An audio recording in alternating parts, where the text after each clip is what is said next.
who kneeled for the anthem just got sickening personal surprise from Kaepernick.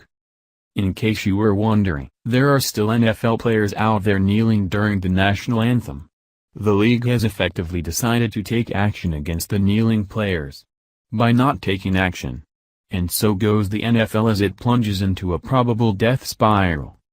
Dolphins teammates Kenny Stills and Albert Wilson are two players that are still kneeling. They were the only two on their team to kneel during the national anthem on the NFL's opening Sunday face-off. These are guys that Colin Kaepernick calls his brothers. Kaepernick wasted no time in thanking these two disrespectful players on social media. He gave them a sickening personal surprise, an attaboy. My brothers, Stills and Wilson, continue to show their unwavering strength by fighting for the oppressed, Kaepernick said in his tweet. They have not backed down, even when attacked and intimidated. Love is at the root of our resistance. Gag-worthy. Kaepernick started this whole mess of radical activism when he was still with the 49ers in 2016 when he knelt during the national anthem to protest police brutality and social injustice in America. What he did was start a movement by those looking for a reason to hate America, police officers, the military and first responders. Kaepernick could not even get a job after he left the NFL until Nike came along and decided to make him the face of their Just Do It campaign. Now, he's making millions for being a social justice warrior who embodies the hatred of all things American. Kaepernick is suing the NFL nevertheless for collusion.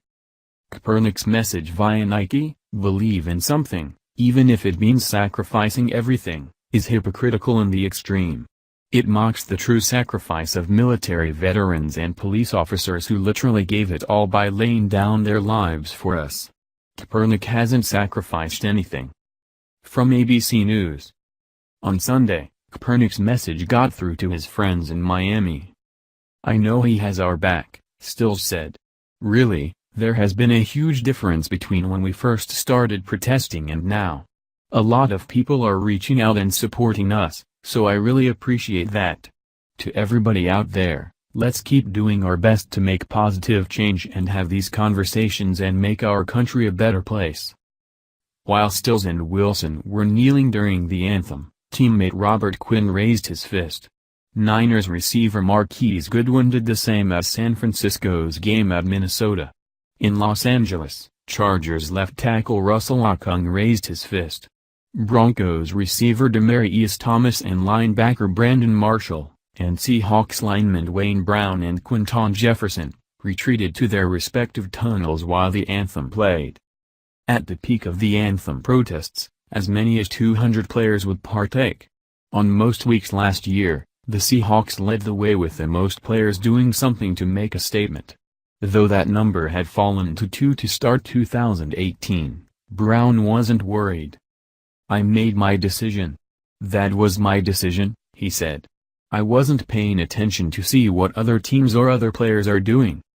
The NFL briefly had a policy in place in May regarding the anthem but rescinded it after the players' union filed a grievance, which sent the league to the negotiating table with the union. Those talks are ongoing. Brown said he hasn't heard any word from the union dissuading player protests during the anthem.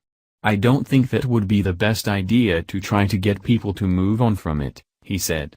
The country hasn't moved on from it, so I'm not going to move on from it, either. President Trump hasn't given up on this and is still tweeting over their disrespect and linking their low ratings for Thursday night's opener between Atlanta and Philadelphia, which were the lowest ratings for an opener since 2008, to players who refused to stand for the anthem.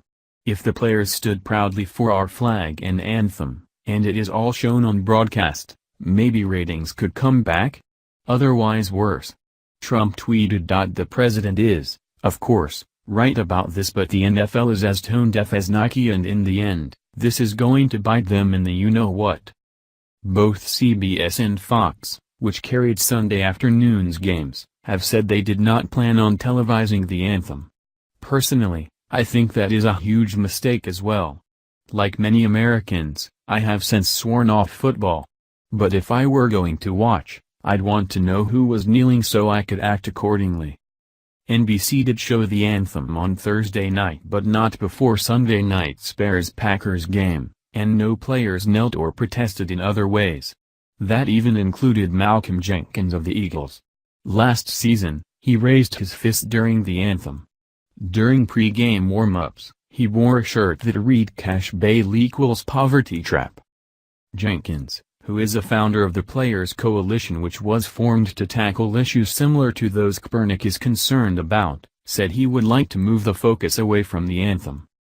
"I think there's a huge need for us to turn the attention to not only the issues but what players are actually doing in their communities to promote change," he said. "We're trying to move past the rhetoric of what's right or what's wrong in terms of the anthem, and really focus on the systematic issues that are plaguing our communities." This